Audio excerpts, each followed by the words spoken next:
If you were in a coma for the last month, you might be waking up today wondering what in the world has happened to football. On the pitch, Everton is top of the table and Aston Villa are in the top 4. Off the pitch, Premier League games are being played on pay-per-view, people are talking about something called Project Big Picture, there are suggestions of B teams in the lower leagues, and 100-year-old clubs are on the verge of financial ruin. Yet all of that might pale in comparison to the news that dropped this week. Right, the breaking news is that Liverpool and Manchester United are in talks involving Europe's biggest football clubs to join a new FIFA-backed tournament that would reshape the sport's global landscape. October has been one of the craziest months in the craziest year in recent memory. But the year is nearly done, and 2020 has seen the game transformed in unimaginable ways. Today, we zoom out and look at the wider trends in football and ask, what is the state of football in 2020?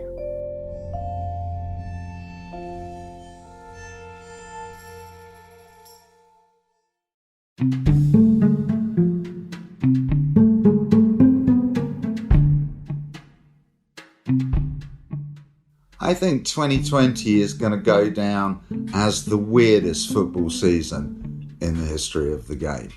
David Goldblatt is an author, journalist, historian, and academic. Under conditions of global pandemic, with the almost total absence of spectators in stadiums around the world, and the constant threat of public health issues, shaping how the game is played and received, this is the weirdest, the strangest, the most eerie season I think we'll ever see. Some things that have kind of been dominating the news in recent weeks has been Project Big Picture, and then this week, the European Premier League. What do you make of those big suggestions or potential outcomes? I find it tiresome. We've been here so many times before. Silvio Berlusconi and his chums were making the same kinds of arguments with the same model for a European Super League in the late 1980s. Primarily, though not exclusively, as a device for pressuring UEFA, who were then reformatting the European Cup as the European Champions League. And I just think, what is the point of the exercise? I really struggle to understand why they are bothering to go through the gyrations of creating a European Super League. Why do you want to tear up 150 years of deep and profound cultural histories and institutions? To what end? What, to make more money? I simply don't see the point. Most of the people who own the clubs that are proposed to be in the European Super League are already, members of the global super rich. I mean, we're not talking just rich, we're talking absurdly rich. If you're in the business really of wanting to make more money, why on earth would you do it through football? I mean, go and buy some shares in Alibaba or Solar Power. Do something useful with your capital. But to further concentrate it, in this small cluster of clubs and simultaneously, demolish the national leagues of Europe, I just don't get it. So I just feel a kind of irritation and slight despair that we're having to go through this rigmarole again.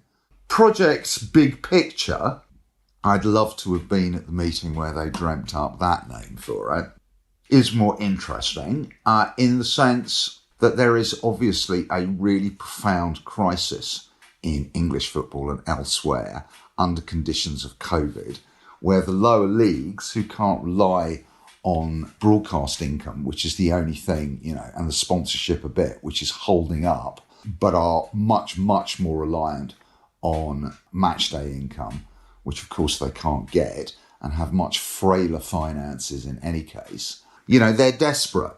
So, what an interesting moment to pounce and offer a lifeline to them, but to be able to name your price for it. So, I think there's a sort of ruthless opportunism about the Glazers and the Fenway folks at Liverpool to launch it at this moment.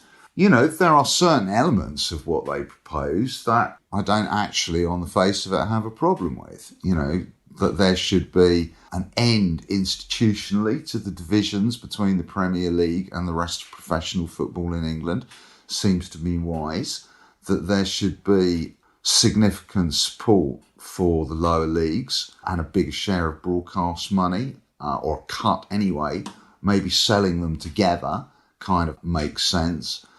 But, you know, when you start getting an argument, oh yeah, and then we're going to entrench the power in the voting system of the 6 biggest clubs at the moment and a few other folks in the Premier League who've hung around, you just think this is a plan for oligarchy in the guise of philanthropy.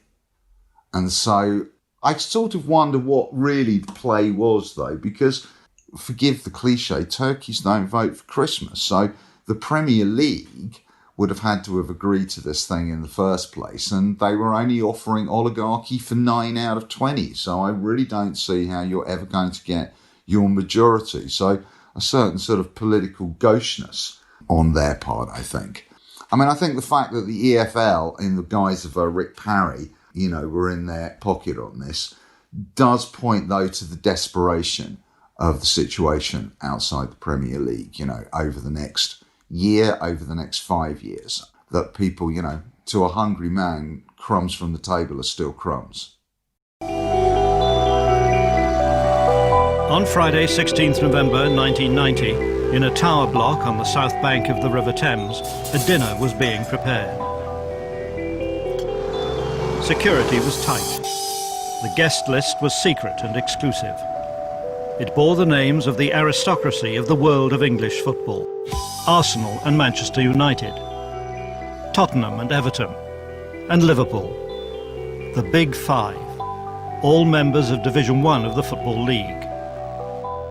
But the powerful men who actually ran the Football League knew nothing of this clandestine dinner party. You know, I want to go back to the European Super League idea.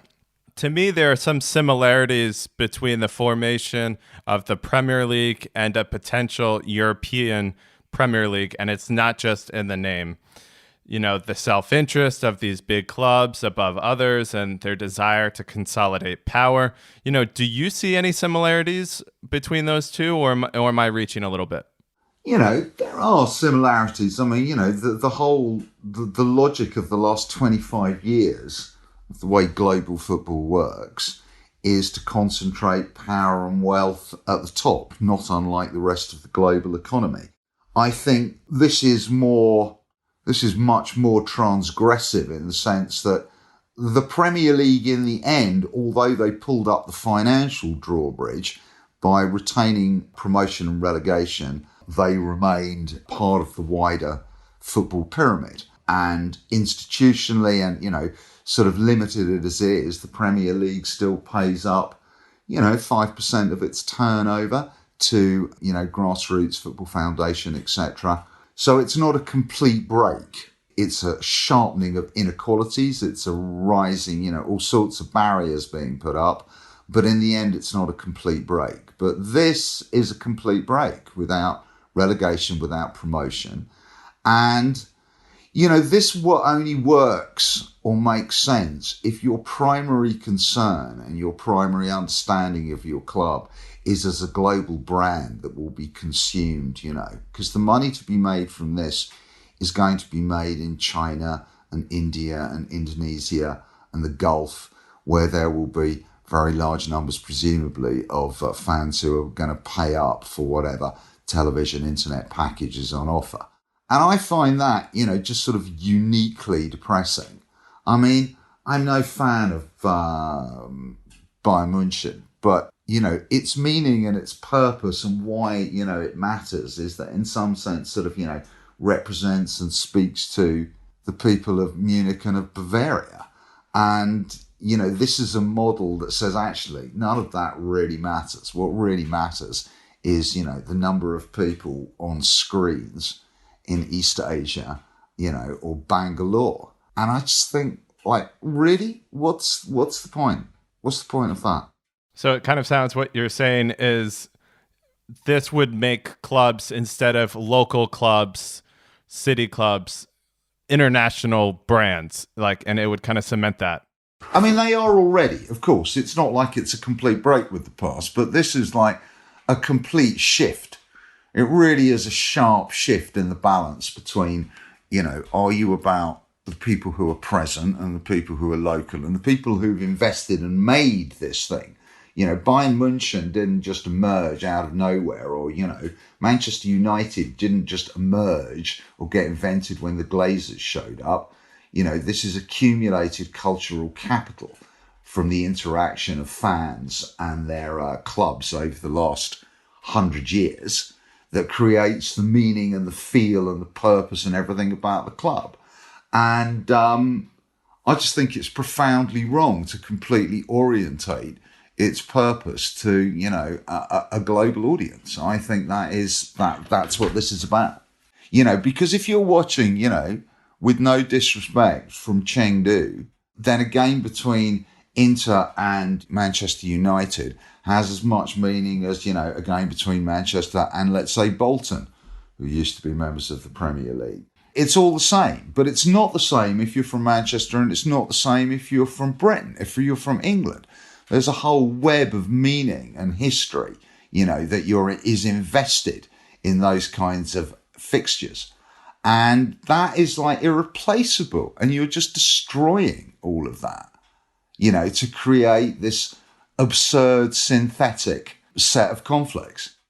The principle is that we don't trust that football can govern itself and create the fairest deal for all. Whether that's the Premier League, the EFL clubs, non-league clubs, fans, the various different stakeholders. And I think it's been proven over this last 6 months that football has struggled to bring everyone together. We've seen a lot of proposed changes putting in B teams, and Gary Neville is suggesting an independent regulator. How would you change the EFL and football more broadly in the UK? What would I do? I mean, what's plausible and what's utopian? I mean, let's start with what's utopian. I mean, I just think football clubs shouldn't be owned by private owners. I think we need to take the German model and make that universal in world football. Football clubs, what makes them are the fans and their histories and the meaning they invest in that club. And why that should be privately owned is just completely, I cannot see the moral or sort of political argument that justifies that. So actually, I would quite like to see a turnover tax placed on football clubs everywhere, which would ensure, because it would be flat rate, that nobody was competitively disadvantaged.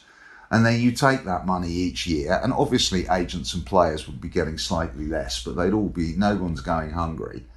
And then you use that to buy the shares of the club, and you pass them to the supporters trust. And if you don't have a supporters trust, you create one. And over a period of time, owners would still be compensated, so no one's going to be dispossessed and no one's going to be competitively disadvantaged, but you would have a transfer to a supporters trust, and you can stop at 50+1 like they do in Germany. I think that would make a very, very significant difference to the way in which football is organised and run. That actually would be my number one. I mean, I think, right now, there should be fan representatives on every board of every football club. I don't see why football clubs, certainly in England, you need to have a much stiffer set of criteria for who's allowed to own one. And you need much, much more serious annual auditing procedures along the line of the Bundesliga, where all the kind of calamity of clubs going bankrupt because they are run by unscrupulous or foolish owners can be lessened, because you've got much, much more serious accounting and control over the way these organisations are run. So, I mean, those are places they're places I would start.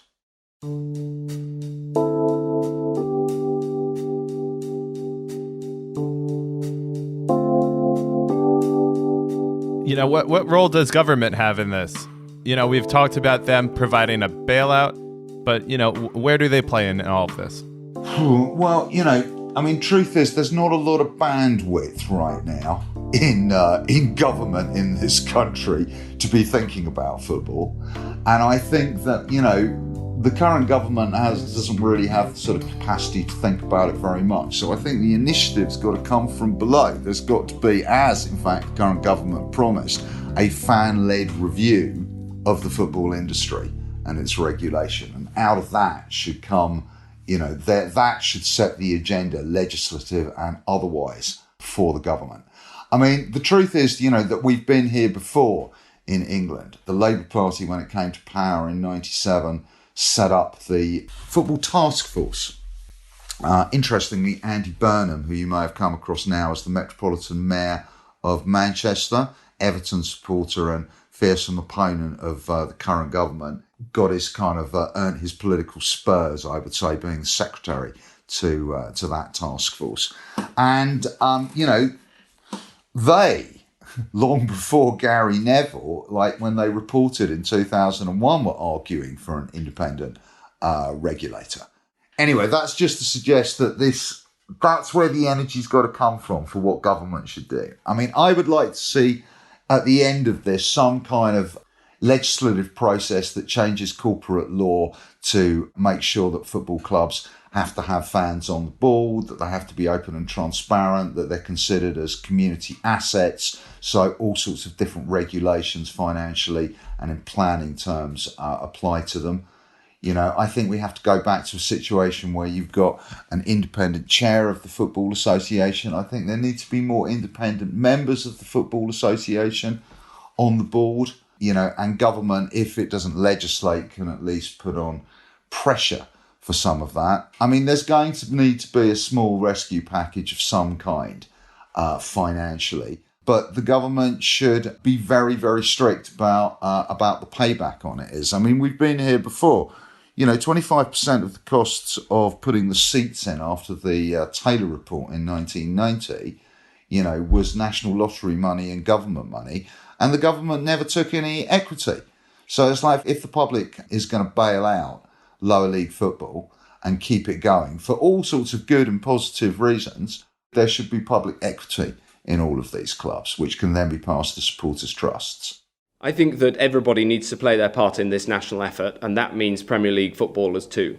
Given the sacrifices that many people are making, including some of my colleagues in the NHS who've made the ultimate sacrifice of going into work and have caught the disease and have sadly died, I think the first thing that Premier League footballers can do is make a contribution, take a pay cut, and play their part. You know, in countries like Turkey and Brazil, we've seen governments kind of use football as a tool, as a weapon even. And interestingly, the UK government doesn't really seem to want to do that. In fact, they're kind of at conflict with football, you know, blaming footballers. And this week they've been in conflict with Marcus Rashford. What do you make of that? Well, they have at times. I mean, both the Labour Party and the Conservative Party in power have in different ways sort of engaged with and used football. Sometimes as a whipping boy, sometimes as an advert for, you know, the export success of Britain, sometimes as a celebration of our kind of multicultural diversity, sometimes as an example of, you know, the worst of racism in this country. So it gets touched on and it's part of the public and political conversation. I mean, what you don't have is the sort of centralised vote-buying demagoguery of an Erdogan style or a Viktor Orban style policy. But it's still sort of, you know, with a small p, politics is engaged. I mean, I think at the moment, the Tories, they don't like it when Marcus Rashford starts calling to feed hungry children.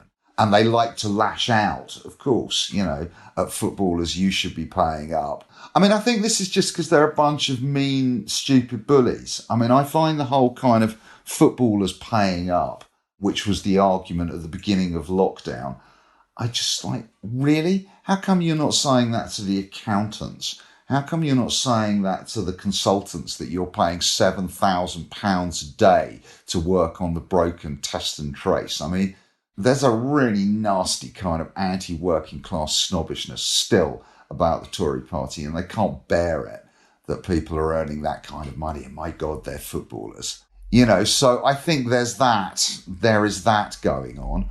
On the other hand, they have to engage. They know they do, because, the popularity of the sport is you can't seemingly sort of be against. So that's why they were in, there was a lot of pressure and a lot of rush to try and get the Premier League playing. I mean, that was very much on the government's agenda back in sort of April, May, in the early days of the lockdown. Yeah, I mean, the Tories don't have much of a feel for football. Boris Johnson doesn't give a monkeys. Cameron couldn't remember whether he supported Aston Villa or West Ham. So it's territory that they find sort of uncomfortable, I think. Are you a fan of football today? Then why not support the show and sign up to our new Patreon page? You'll get access to bonus episodes, full interviews, and extra content. Just go on Patreon and search Football Today. Now, back to the episode.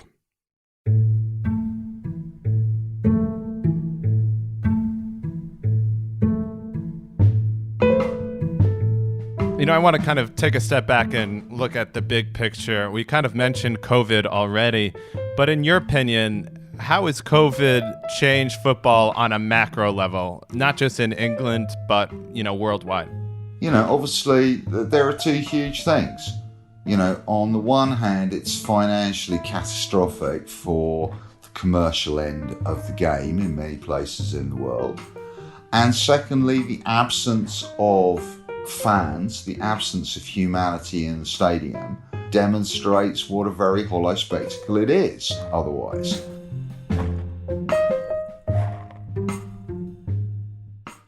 Yeah, it's hopeless. It's absolutely hopeless. I don't care how much fake noise they put on it. I mean, it is a very, very dispiriting and slightly pointless experience by being at it and watching it.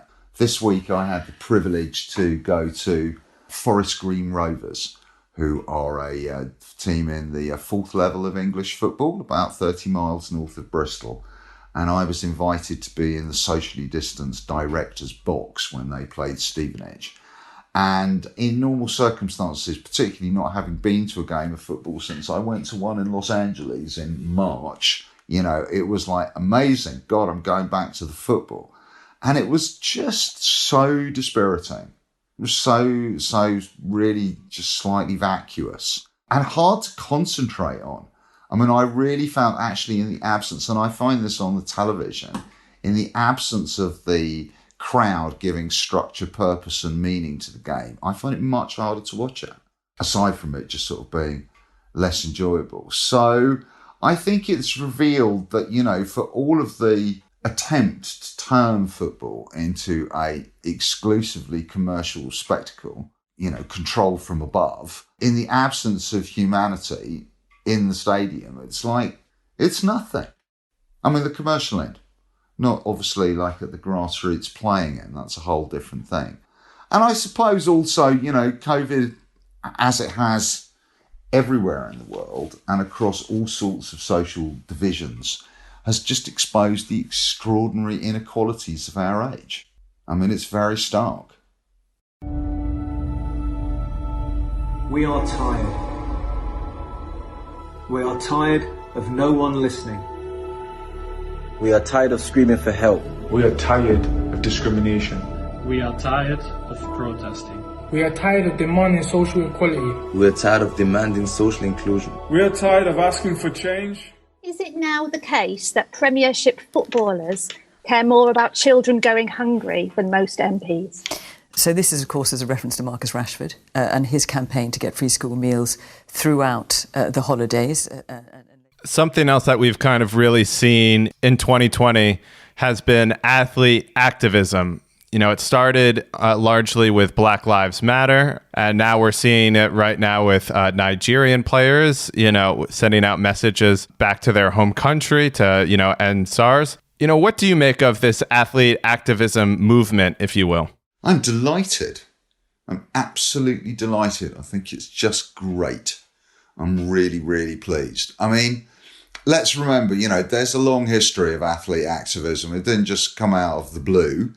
If we go back to John Carlos and Tommy Smith in 1968, if we go back to the Korean marathon runner in 1936 at the Berlin Olympics, forced to run under the Japanese colonial flag, who looks away at the gold medal ceremony as a kind of profound statement of anti-Japanese colonial action. Jackie Robinson breaking the colour bar in MLB. There's plenty of athlete activism before it. But I think we have lived in an era in which the reach of athletes through social media and their own sort of, their digital presence, gives you opportunities that have hitherto not been available. And that's been growing. I mean, it isn't, again, it's not completely out of the blue, but this has changed things. And I think partly it's, look at Raheem Sterling, who's been kind of arguing with like vile racists and taking on the British media and its racist framing of black players and athletes. And do you know what I mean? It's like, it's been out there in the air for some time. But I think you're right. I think Black Lives Matter has sort of broken a wall of fear, because I think rightly a lot of athletes worry about the shit that they're going to get on Twitter and elsewhere. And we can see, there was a report actually today in the British press, and when Raheem Sterling speaking on this, I think Kick It Out did the research, that the amount of racist abuse coming to players in the wake of Black Lives Matter on social media has just massively increased. So people worry about that. I mean, you've got to have very thick skin to take that. But I think, there's fear, that the fear has diminished and the anger is righteous. So I also think we have a slightly changing, not so much demographic, but I think players are changing in football.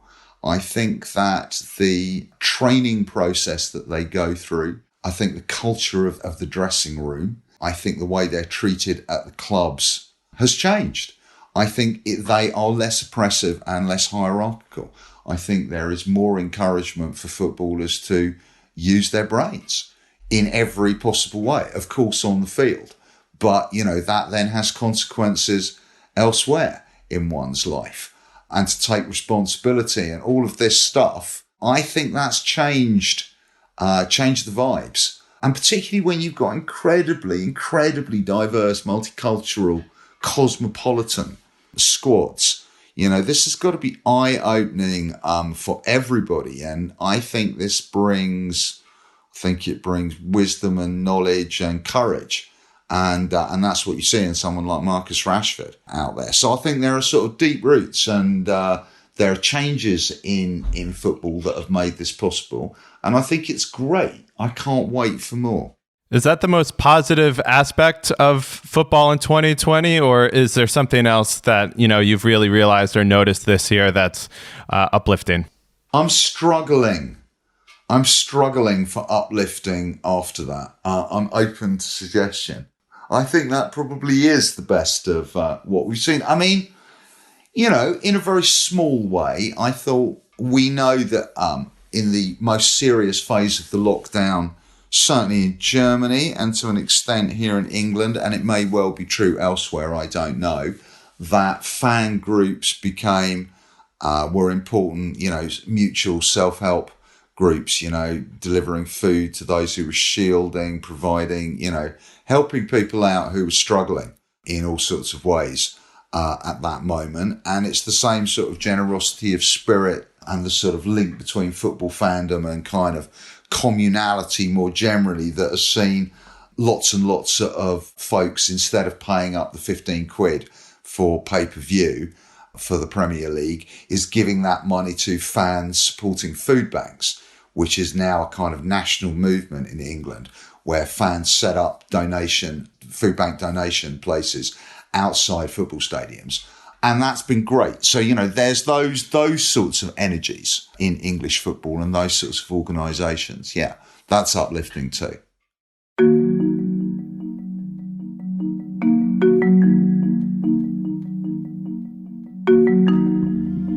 I want to look forward to 2021 and beyond. What areas are you focusing on? What questions are you asking yourself? What areas are you looking to explore more? What do you think is important going forward? I mean, for my own, and I don't say this glibly, but for my own mental health, I spend most of my time at the moment dealing with things on a week-by-week basis.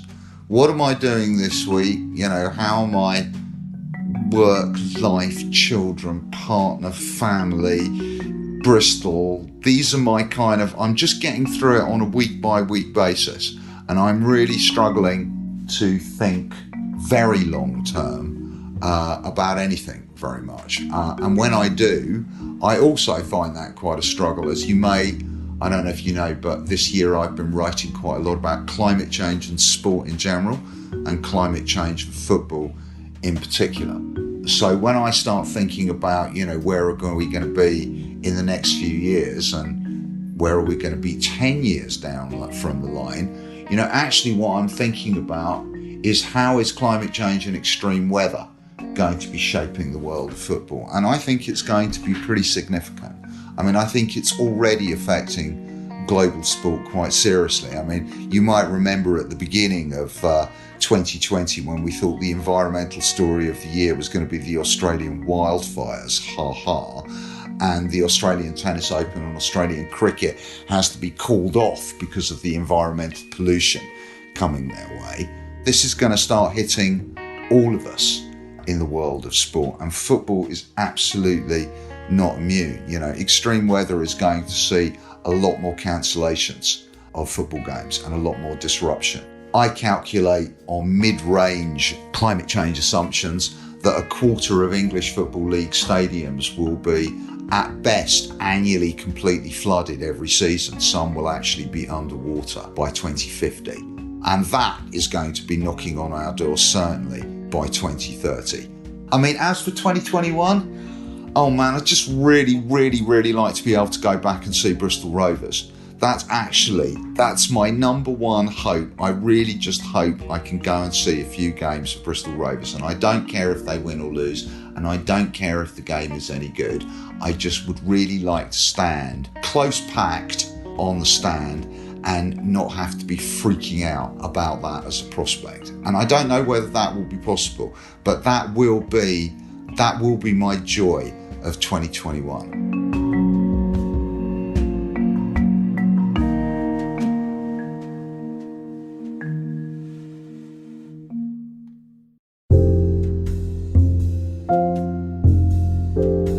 David Goldblatt is an author, journalist, historian, and academic. His latest book is The Age of Football, the Global Game in the 21st Century. The music for this episode was provided under the Creative Commons license by Blue Dot Sessions, and you can find more information about those music tracks in our episode show notes. This episode was produced by myself and John McKenzie. I'm Josh Schneider-Weiler, and thanks for listening to Football Today. And before you go, if you're a fan of the show and would like to support us, please sign up to our Patreon page where you'll get access to bonus episodes and extra content. And if you can't spare the cash, please tell a friend instead. Thanks for joining us, and we'll see you next time.